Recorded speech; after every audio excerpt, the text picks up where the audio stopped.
بسم اللہ الرحمن الرحیم۔ السلام علیکم معزز طلباء کرام، آپ سب کیسے ہیں؟ آج ہم تفسیر بیضاوی کے سبق نمبر 26 کو پڑھیں گے۔ آج کے ہمارے سبق کا عنوان ہے لحن کا بیان۔ آج کے ہمارے سبق کی عبارت وتفخیم لامہ اذا انفتح ما قبلہ سے شروع ہوتی ہے۔ آئیے سب سے پہلے آج کے سبق کی عبارت پڑھتے ہیں اور اس کی وضاحت کی طرف بعد میں بڑھیں گے۔ مصنف علیہ رحمہ لکھتے ہیں وتفخیم لامہ اذا انفتح ما قبلہ او انضم سنۃ، اور اس لفظ اللہ کے لام کو پر پڑھنا جبکہ اس کا ما قبل مفتوح یا مضموم ہو، یہ معروف طریقہ ہے، سنت ہے۔ وقیل مطلقا، اور کہا گیا کہ مطلقاً پر پڑھنا معروف ہے۔ اور وحذف الفہ لحن تفسد بہ الصلاۃ، اور اس کے لام اور ہا کے درمیانی ساکن یعنی الف کو حذف کرنا، یہ ایسی غلطی ہے جس سے نماز فاسد ہو جاتی ہے۔ ولا ینعقد بہ صریح الیمین، اور اس خطا کے ساتھ صریح یمین منعقد نہیں ہوگی۔ وقد جاء لضرورت الشعر، اور یہ تحقیق ضرورت شعری کی وجہ سے اس طرح کا شعر آیا ہے۔ الا لا بارک اللہ فی سہیل اذا ما اللہ بارک فی الرجال، خبردار اللہ سہیل کے حق میں برکت نہ دے جبکہ اللہ دوسرے لوگوں کے حق میں برکت کا فیضان کرے۔ جی طلبہ کرام، یہ تھی ہمارے آج کے سبق کی عبارت اور اس کا ترجمہ۔ آئیے اب اس کی وضاحت کی طرف ہم بڑھتے ہیں۔ یوں تو لام کے موٹا اور باریک پڑھنا، پر اور باریک پڑھنا، تفخیم کے حوالے سے ہم نے گزشتہ سبق میں بات کی، اور سنت سے کیا مراد ہے یہ بات بھی وہاں پر بیان ہوئی۔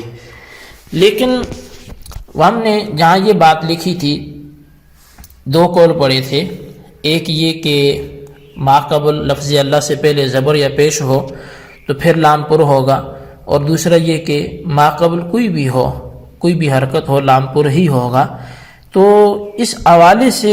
ایک بات ہے کہ ما قبل مفتوح اور مضموم ہونے کی صورت میں لام کو پر کیوں پڑھا جائے گا، اور مکسور ہونے کی صورت میں پر کیوں نہیں پڑھا جائے گا۔ تو دونوں صورتوں میں پر پڑھنے کی جو ہے وہ تین حکمتیں ہیں، یعنی اگر لفظ اللہ سے پہلے زبر ہے یا پیش ہے تو پر پڑھنے کی تین حکمتیں ہیں۔ پہلی حکمت یہ ہے کہ پر پڑھنے میں اسم باری تعالیٰ کی عظمت ہوتی ہے اور اس کی شان کی بلندی ہے، اس میں اس کا اظہار ہے۔ اور دوسری حکمت یہ ہے کہ تفخیم کی صورت میں ادائیگی کل لسان سے ہوتی ہے۔ اگر پر پڑھیں گے تو ادائیگی کل لسان سے ہوتی ہے، بخلاف اس صورت کے جبکہ باریک پڑھا جائے تو اس صورت میں صرف زبان کی نوک سے ادائیگی ہوتی ہے۔ اور تیسری حکمت لفظ اللہ کے لام کو پر پڑھنے کی وہ یہ ہے کہ پر پڑھنے کی صورت میں اللہ کے لام کے تلفظ اور لاتا کے لام میں فرق ہو جائے گا، تو اس فرق کی وجہ سے بھی اسے پر پڑھا جائے۔ اب رہی یہ بات کہ جہاں فتح اور ضمہ کی صورت میں سے پر پڑھا جاتا ہے عظمت اور ان وجوہات سے، تو پھر کسرہ کی صورت میں پر کیوں نہیں پڑھا جائے گا؟ اس کا جواب یہ ہے کہ کسرہ کی صورت میں تفخیم کرنے کے وقت ایک ثقل لازم آتا ہے، یعنی زبان پہ یہ بوجھ سا بن جاتا ہے، مشکل ہو جاتا ہے، کلمہ زبان پہ بھاری ہو جاتا ہے، اس کا تلفظ آسان نہیں رہتا۔ اس کی وجہ یہ ہے کہ کسرہ تقاضا کرتا ہے نیچے کی طرف آنے کا،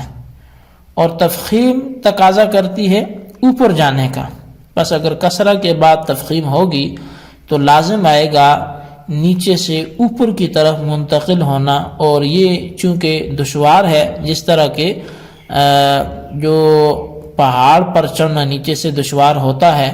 اور جو لوگ مطلق پر پڑھتے ہیں وہ بھی سنت متوارثہ ہونے کا دعویٰ کرتے ہیں۔ تو بہرحال یہ ایک حکمت تھی، یہ ایک وجہ تھی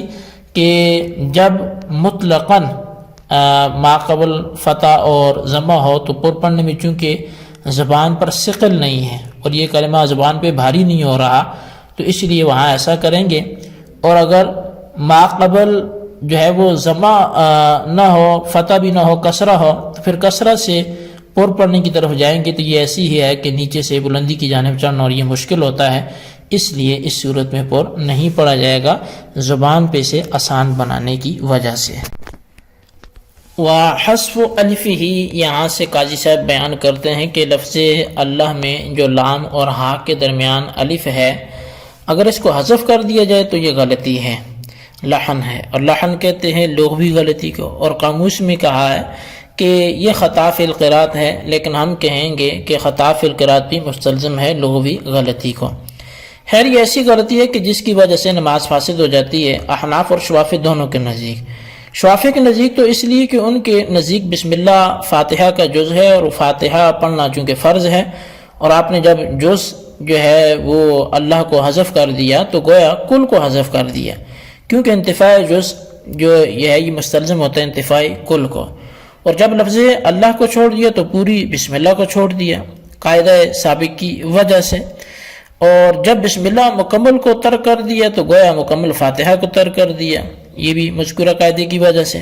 اور فاتحہ ان کے نزدیک کیونکہ فرض ہے لہٰذا ترک فرض کی وجہ سے نماز فاسد ہو جائے گی۔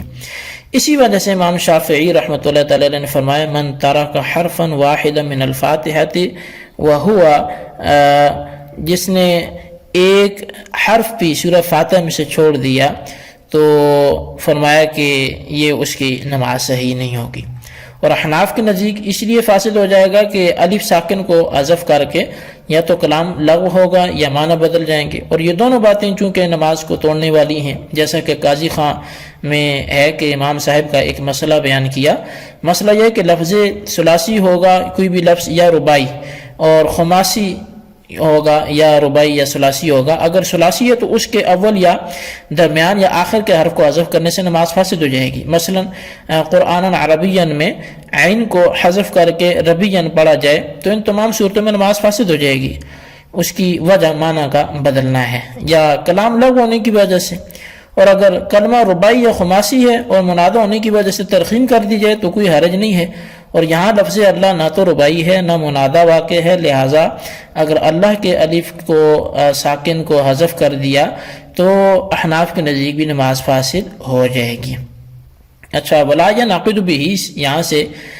قاضی صاحب فرماتے ہیں کہ اللہ کے الف ساکن کو حذف کر کے سری یمین بھی منعقد نہیں ہوگی۔ سری یمین اس یمین کو کہتے ہیں جس کے الفاظ ذکر کرنے کے بعد نیت کی ضرورت نہ ہو، اور سری یمین کا تحقق اس وقت ہوتا ہے جب کہ لفظ اللہ کو حرف قسم کا مدخول بنایا جائے، اور جب آپ نے لفظ اللہ کے الف ساکن کو حذف کر دیا تو کل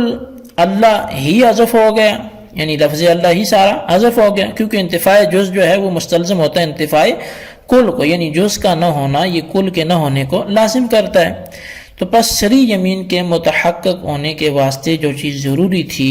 وہ نہیں پائی گئی، لہذا سری یمین بھی منعقد نہیں ہوئی۔ اور ہم نے سری یمین کی قید اس لیے ذکر کر دی کہ کسی نے اگر کہا باللہ الف کو حذف کر کے اور نیت کر لی یمین کی تو یمین منعقد ہو جائے گی، اور اگر نرمی کی نیت کی تو یمین منعقد نہیں ہوگی۔ اسی وجہ سے امام غزالی نے فرمایا کہ جس نے من قال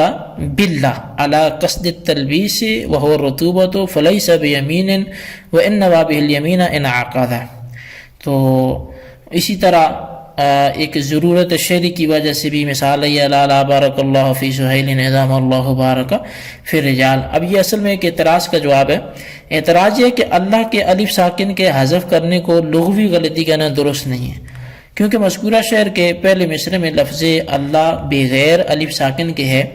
اگر یہ لغوی غلطی ہوتی تو شاعر کیوں ذکر کرتا؟ تو جواب یہ ہے کہ شعر میں ضرورت شعری کی وجہ سے بغیر الف کے جو ہے وہ ہے، اور ضرورت شعری میں وہ چیز جائز ہوتی ہے جو غیر ضرورت میں جائز نہیں ہوتی۔ اب فقہا کا مقولہ بھی ہے کہ جو ہے ضروریات وہ محظورات کو مباح کر دیتی ہیں، اور شعر کا ترجمہ بھی یہ ہے کہ آگاہ رہو، برکت جو ہے وہ اس حوالے سے آگاہ رہو، برکت نہ کرے اللہ سہیل نامی کے حق میں، جبکہ اللہ تعالیٰ تمام لوگوں کے حق میں برکت کا فیضان کرے۔ جی طلبہ کرام، یہ تھی ہمارے آج کے سبق کی عبارت، ترجمہ، اس کی وضاحت۔ اس کو اچھی طرح سمجھیں، اس کے خلاصے کو ضرور رجسٹر پہ لکھیں، بالخصوص ان سوالات کے جوابات دیں۔ سوال نمبر 1 یہ ہے کہ لفظ اللہ سے پہلے اگر زبر یا پیش آئے تو اس کو پر پڑھیں گے، زیر آئے تو باریک پڑھیں گے، ایسا کیوں؟ اور سوال نمبر 2 یہ ہے کہ یہ جو ضرورت شعری کی وجہ سے ایک شعر لکھا ہے وہ کس بات کے استدلال میں ہے، کیا بتانا چاہتے ہیں، وضاحت کریں۔ اللہ تبارک و تعالیٰ سے دعا ہے جو کچھ ہم نے پڑھا سنا اسے یاد رکھنے کی توفیق نصیب فرمائے، آمین بجاہ النبی الامین صلی اللہ علیہ وسلم۔